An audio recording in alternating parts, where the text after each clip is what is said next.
दोस्तों आजकल Facebook, Instagram या किसी भी सोशल मीडिया साइट पर जब आप जाते हैं तो वहाँ पे एक चीज़ें कॉमन पाते हैं कि इस बच्चे के फूलमाला डाली जा रही है और इस फूलमाला के साथ लिखा होता है कि 85% इस विद्यार्थी ने अंक हासिल किए, 90% किए, 95% किए। चारों तरफ बस यही माहौल है। पर अगर इस माहौल के पीछे का आप एक काला सच देखते हैं तो वहाँ पे पता चलता है कि उन 100, 150, 200, 500 विद्यार्थियों का या हम उन हज़ारों जो उस रिज़ल्ट में उनके नाम आए, किसी के 50% के साथ, किसी के 60% के साथ, इन दोनों की बात करें, वो 500 विद्यार्थी या 1000 विद्यार्थी जो प्रदेश को टॉप करते हैं और उसके पीछे जो बचे हुए रह जाते हैं वो लाखों विद्यार्थी, इन दोनों में उनकी बात करने वाला कोई नहीं होता। यही काला सच है। और इससे भी बड़ा काला सच ये है कि जिस गली मोहल्ले गांव देहात में वो बच्चे जी रहे हैं उन बच्चों का बाहर निकलना भी मुश्किल हो जाता है। मेरा उन बच्चों के साथ कोई वो स्पेशल वाला खेल नहीं है कि मैं आपको आज मैं बहुत बड़ा प्रोफेशनल होके मैं आपके लिए वीडियो रिकॉर्ड नहीं करने आया हूँ। ये मेरे दिल की एकदम से अंदर गहराई से छू जाने वाली बात है जो मैं आप तक पहुँचाने आया हूँ। जो बच्चा 50 या 60% या 65% लेके या 55-60 के आसपास जो घूम रहा है वो बच्चा आज अपने अंदर इतना डूबा हुआ है और इतना डरा हुआ है, इतना सहमा हुआ है, क्योंकि जिस बच्चे से भी इंटरव्यू लिया जा रहा है वो कह रहा है मैं आईएएस बनूंगा, मैं आईपीएस बनूंगा, मैं फलां आईआईटी करूंगा, मैं नॉन मेडिकल लूंगा, मैं मेडिकल लूंगा। तो आज का जो हमारा ये चर्चा है पूरा कंप्लीट, ये 5 या 7, 10 मिनट का ये वीडियो रहने वाला है, ये उन्हीं विद्यार्थियों के लिए रहने वाला है दोस्तों जो उन हज़ारों की काव्याद में हैं और कहीं फेसबुक पर नज़र नहीं आ रहे। इस वीडियो को देख लेने के बाद आप ये ज़रूर लिखोगे हैशटैग डाल के कि साहब मुझे गर्व है कि मैं 50 से 60% के बीच वाला आदमी हूँ या मैं बच्चा हूँ। जिन बच्चों के 90% या 85 या 80% नंबर आए हैं, सृष्टि क्लासेस नौर परिवार उनको ढेरों टोकरा भर के शुभकामनाएं दे रहा है। ये आप इसके लायक हैं और आप डिजर्व कर रहे हैं तो आपको मिलनी चाहिए। नमस्कार, मेरा नाम है नितिन और आज की हमारी चर्चा यही रहने वाली है दोस्तों कि क्या जीवन में प्रतिशत आंकड़े जो अक्सर कुछ कहते हैं ना कि साहब 1/1 की उस मार्कशीट पे लिखे होते हैं उनका जीवन में कोई रोल होता है? नहीं होता है। आप भी जानते हैं, मैं भी जानता हूँ। आप पिछले साल के जो टॉपर बच्चे थे या पिछले 10 या 12 सालों के, मैं आपको एक सवाल सिंपल सा पूछ रहा हूँ, 12 या 15 सालों के आप आंकड़े उठाओ दोस्तों और उन सभी पुराने अखबारों की कटिंग निकाल कर देखो जिनके 95% नंबर थे, जिनके 98% नंबर थे। आज वो बच्चे 10 साल बाद कहाँ हैं आपको पता ही नहीं है। पर आप उन आंकड़ों को भी उठा के देखो जो 50-60 की दौड़ में थे और जीवन के कहते हैं ना कि जो सही मर्म था, जो सही जीवन का दर्शन था, उन्होंने जिया, वो संघर्ष किया, वो ताने समाज से सुने और उसके बाद वो मोटिवेट हुए और फिर वो आगे बढ़े जो बढ़े, उसके बाद वो रुके ही नहीं। ऐसे कुछ एक एग्जाम्पल मैं आज आपके लिए लेके आया हूँ जो आपको हौसला देंगे। दोस्तों अगर आपके 50% है, अगर आप अभिभावक हैं 50% वाले बच्चे के या 60% वाले के, तो ये वीडियो आपके लिए जरूर है, लास्ट तक सुनना। आपको पता भी नहीं होगा कि आपने अपने बच्चे के जहन में जहर डाल दिया है, वो टॉक्सिक हो रहा है बच्चा। अगर आपको ऐसा लगता है कि आपके पड़ोसी ने, शर्मा जी के या गुप्ता जी के बच्चे ने आज 90% नंबर ले लिए और आप वाला जो बच्चा है वो 50% पे है, तो आप इस बात के लिए मेरी तरफ से बधाई के पात्र हो कि आपका बच्चा अपने जीवन में कभी भी नाकामयाब नहीं होगा। आप कहोगे मास्टर जी ऐसा क्यों कह रहे हो, 95% वाला तो कामयाब होना चाहिए और 50% वाला नाकामयाब होना चाहिए। आप तो उल्टा कह रहे हो। नहीं, कामयाब तो दोनों ही होने वाले हैं, पर जीवन में जब संघर्ष आता है तब प्रॉब्लम होती है। 95% वाले बच्चे के साथ एक सबसे बड़ी प्रॉब्लम ये रहेगी कि उसने अपने कभी भी जीवन में हार का सामना नहीं किया। फर्स्ट क्लास से लेकर 10th क्लास तक उस बच्चे को बेड पे जूस, दूध, घी, दही जो भी देते होते हैं आपने उनको प्रोवाइड करवाया और वो बच्चा बिल्कुल याद करता रहा। अब वो जैसे ही आगे गया उसने क्या किया, नीट की तैयारी किया या उसने आईआईटी की किया और वो आगे निकल गया, क्योंकि मोस्टली 80% से ऊपर वाले वहीं होते हैं। अब वो जीवन में पहली बार, अब सारे के सारे आईआईटी में नहीं जाते, अब वही 10-15 हज़ार सीटें पर बैठने वाले 5 लाख होंगे और वो पाँचों के 5 लाख सारे 80% वाले हैं साहब, क्यों 50% वाला जानता है तू आर्ट में जाएगा, तो वो अपना मस्त रहता है जीवन में, बिल्कुल उसे पता है कि अपने को तो प्रेमचंद को पढ़ना है, जीवन सिंपल जीना है, बाकी देखेंगे यार जो होगा। उस बच्चे को आपने इतने सारे सपने दे दिए 90% वाले को कि अब वो उस दौड़ में लग गया। कोटा फैक्ट्री आपने देखी होगी, कोटा में अभी तो इन 2 सालों में कुछ ठीक हो गया मामला, पहले सुसाइड की खबरें खूब आती थी, बच्चा डिमोरलाइज हो जाता, 95% वाला बच्चा। और वो बच्चा होता क्या, 5,80,000 वाले एक दौड़ में लगे हुए हैं 10 या 15,000 सीटों के लिए। अब उनको क्या होता है कि जो टॉप कर जाते हैं 15,000, वो तो चलो ठीक है अपना जीवन ढंग से जी लेंगे, पर उसके बाद होते हैं समझौते। समझौते कैसे होते हैं, जिनको गवर्नमेंट आईआईटी कॉलेज नहीं मिला या नीट की तैयारी करने वाले बच्चे को गवर्नमेंट जो कहते हैं एमबीबीएस कॉलेज नहीं मिला, अब आप उनको क्या करते हैं, समझौता करवाते हैं। बोले कि इंजीनियरिंग करना है तो अब वो किसी प्राइवेट कॉलेज से करते हैं, और ताउम्र के लिए वो अपने जहन में एक बात लिए घूमते रहते हैं कि मैंने अपने मदर फादर का जो है सपना पूरा नहीं किया, मैं अपने सपनों को जी नहीं पाया, मैं अपने सपनों को सब कुछ मैंने कुर्बान कर दिया और हासिल नहीं कर पाया। नंबर 1 बात, वो समझौता कर लेता है। दूसरी बात, अगर नीट वाले विद्यार्थियों की मैं बात करूं तो वो क्या करते हैं आखिरकार दोस्तों, वो कहीं अगर देखें एक नज़र से तो वो डॉक्टर बनना चाह रहे थे, अब वो डॉक्टर नहीं बने, एमबीबीएस जीवन में उन्होंने सपना डिसाइड कर रखा था, निकले कितने, वही 1500, 2000, 2500, दौड़ में लगे हुए हैं खूब सारे। ये डार्क सच है, ये कोचिंग कंपटीशन क्लासेस वालों का भी डार्क सच है। वो वही आंकड़े दिखाते हैं आपके सामने कि हमारे ये 50 सिलेक्शन हो गए, 2.5-3 लाख रुपया जो भी साल का लेते होते हैं, उसके बाद होता क्या है, जो वो 50-60 आंकड़े दिखाते हैं, उसके पीछे जो उन्होंने लाखों स्टूडेंट पढ़ाए उनका अता पता ही नहीं होता।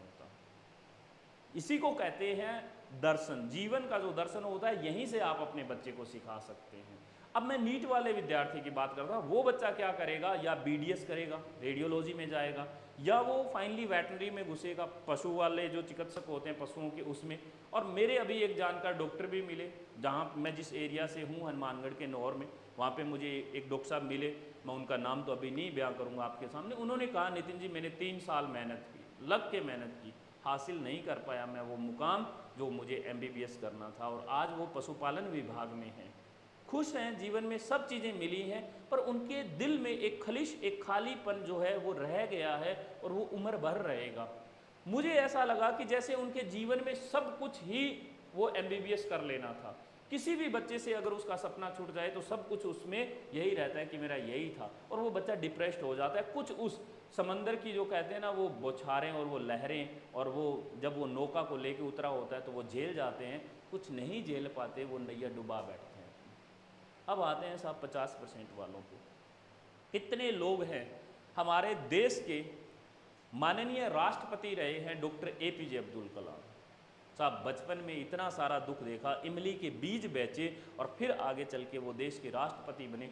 एक बार उनको रिजेक्ट कर दिया गया था, भारतीय सेना में किसी पद के लिए इंटरव्यू देने के लिए गए थे, और 10 आदमी थे और उनमें कुछ सीटें चाहिए थी 10, और वो 11 थे, और वो 11वें वही थे, ऐसा शायद मैंने किसी बायोग्राफी में पढ़ा था, मेरा अगर दुरुस्त मामला याद है तो। पर कहानी ये हुई कि बाद में आगे चलकर वो एक सेना से रिजेक्ट हुए, पर हमारे देश की सभी सेनाओं के वो प्रमुख बने जब वो राष्ट्रपति बने। तो डॉक्टर साहब हमेशा कहते थे कि जब आपके सामने हार आती है तो उस हार को एक अपॉर्चुनिटी के तौर पे देखो और फिर आगे बढ़ जाओ, क्योंकि कुछ अच्छा और नेक लिखा है। अगर आप 50 या 60% वाले और गली मोहल्ले में नहीं निकल पा रहे हैं, घर से बाहर आपका मन टूटा होगा, आप सोच रहे होंगे कि यार कैसे किससे बात करूं, मेरे दोस्त के 85 या 90% नंबर है और मेरे तो इतने ही नंबर हैं। तो दुख करने की और बिल्कुल भी बात नहीं है बेटा। आप में एक आईपीएस है, आप में एक आईएएस है, आप में देश का प्रधानमंत्री है, आप में देश का गृह मंत्री है, आप में वो सभी गुण है जो उच्च क्वालिटी के लिए, जो आज सत्तारूढ़ पार्टी में भी बैठे हैं और बहुत बड़े बड़े अधिकारी हैं। आप एक्टर बन सकते हैं, आप सिंगर बन सकते हैं, बाकी सब क्वालिटीज़ के लिए आप रेडी हैं, क्योंकि आप में सब कुछ थोड़ा थोड़ा है। आप संघर्ष कर जाओगे, आप तपती हुई धूप में निकल जाओगे, आप बिल्कुल बर्फीले इलाके से गुजर जाओगे, ठंडी हवाओं के झेल लोगे, आपके सामने ज़िंदगी कैसी मर्जी दुविधाएं पैदा कर दे।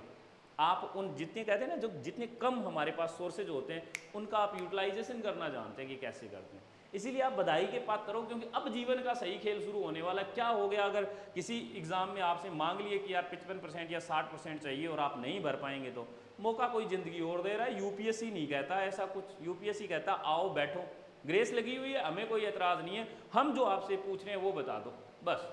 और वो आप बिल्कुल बता दोगे। मैं 2-3 एक पर्सनैलिटी का जिक्र कर रहा हूँ। आप देखो, सबसे पहले इन भाई साहब को आप बहुत अच्छे से जानते हैं। इन्होंने एक बहुत अच्छा सा पॉलिटिकल इंटरव्यू भी किया था, हालांकि वो नॉन पॉलिटिकल इंटरव्यू था। इन्होंने हमारे देश के माननीय प्रधानमंत्री जी से पूछा था, बोले कि आप आम कैसे खाते हैं। ये वो वाले भाई साहब हैं। पर हाँ, मैं आपको बताता हूँ कि अक्षय कुमार जो हैं, आप जानते हैं कि इनका एक लंबा हॉलीवुड में बहुत करियर रहा है और क्या स्ट्रगल किया है इस आदमी ने जीवन में। साफ साफ लिखा हुआ है मैंने कि स्कूल में एक परीक्षा में ये फेल हो गए थे, पर इन्होंने इस बात को सब कुछ अपने दिल पे नहीं लगाया। इन्होंने अपनी मेहनत को विश्वास किया, अपनी मेहनत पर भरोसा किया और उस कठिन परिश्रम के साथ ये आगे बढ़ते गए। और आज इनके पास पैसे की, शोहरत की, दौलत की किसकी कमी है? बिल्कुल नहीं है। आप इनसे मोटिवेट हो सकते हैं। आप कहोगे मास्टर जी को एक्टिंग वैक्टिंग नहीं आती, हमने तो कभी स्टेज पे मंच पे चढ़े तो हमारी तो टांगें काफ़ी। आप ऐसा कुछ मत बताओ, कोई और जुगाड़ बताओ। बताते हैं आपको, रुको। ये है मनोज जी शर्मा। मनोज जी शर्मा पे एक किताब आई है 12th फेल।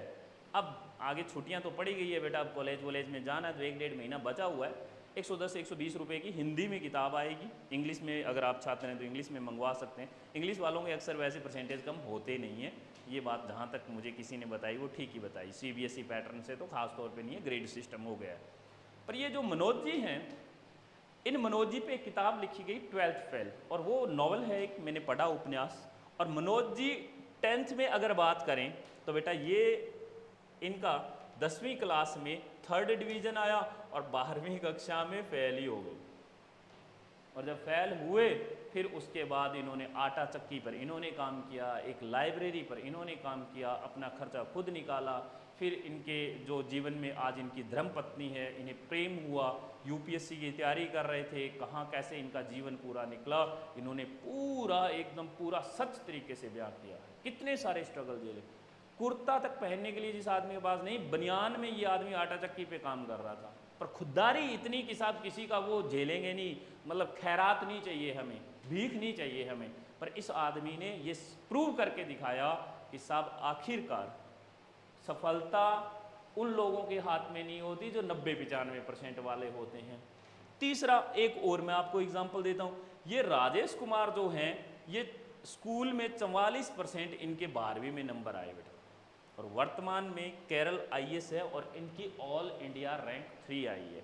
जितने भी IAS और UPSC के रिजल्ट आते हैं, आप उन सभी आंकड़ों को उठाना, उनमें से 100 में से कोई 2 या 4 या 5 विद्यार्थी ऐसे मिलेंगे जिनके 90, 85 हैं। बाकी आपको 70 और 60 वाले मिलेंगे, या उसके बाद जो सबसे ज़्यादा आंकड़ा आता है वो 50 to 60 वाला आता है।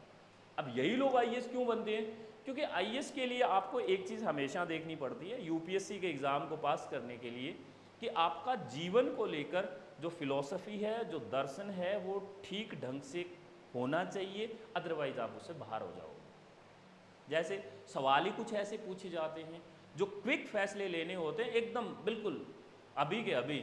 उस टाइम आपका दिमाग कैसा है? जो आदमी जीवन में कभी असफल नहीं हुआ, मेरे हिसाब से जिस आदमी ने कभी स्ट्रगल नहीं करा, उसके लिए UPSC थोड़ा मुश्किल है, थोड़ा मुश्किल है कंपैरिजन टू जिसने संघर्ष किया है, जिसने जीवन को बहुत ढंग से देखा है ना। एक वो मूवी आई थी जिसमें एक वो होते हैं अनिल कपूर, और वो सर वो कौन सी मूवी है जिसमें अनिल कपूर सवाल पूछता है और वो जीवन में उत्तर देता रहता है और करोड़ों कमाता है ना। तो एक होता है वो स्लम एरिया से निकला हुआ बच्चा है, तो वो सारा का सारा स्ट्रगल उन्होंने जीवन में देखा है। मेरे इस लास्ट में, इस पूरे लेक्चर के लास्ट का जो मैं आपको निचोड़ निकाल के बताऊं वो ये है कि जीवन में हार तो बिल्कुल नहीं माननी है, चाहे कुछ भी हो जाए। 10वीं 12वीं में अगर जो भी परसेंटेज आए, 10वीं का रिजल्ट आने वाला है, 12वीं में जो भी परसेंटेज आए हैं, खूब ढंग से एंजॉय करते हुए ज़िंदगी जियो।